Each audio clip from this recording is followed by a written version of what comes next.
And finally, for today's episode, let's turn to David Trim for a look at Adventist history. This week, the official creation of women's ministries at the General Conference was formed. Welcome to This Week in Adventist History.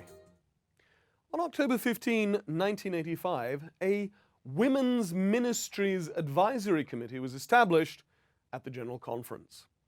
Betty Holbrook was the first chair. Now, there had been a director of women's ministries in the late 1890s, but then the concept had been forgotten.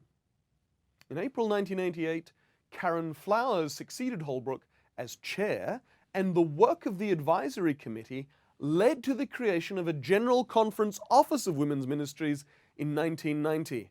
Rose Otis was the first director.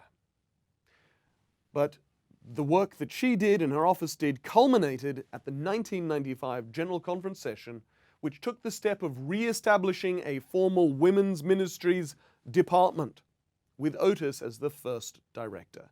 Today, women's ministries operates at every level of the church.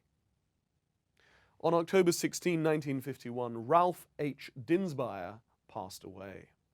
Born in 1903, upon completing the ministerial training course at Washington Missionary College, Ralph and his wife Anna went as missionaries to China in 1927.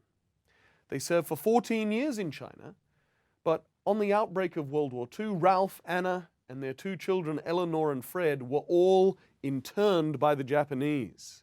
They endured nearly 4 difficult and arduous years in a Japanese prison camp.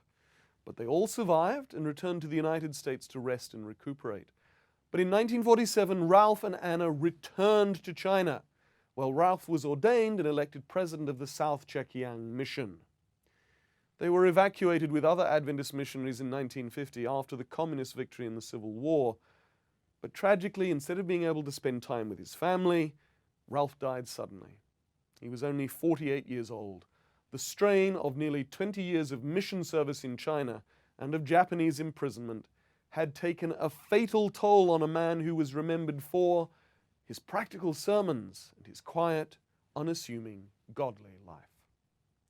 That was This Week in Adventist History.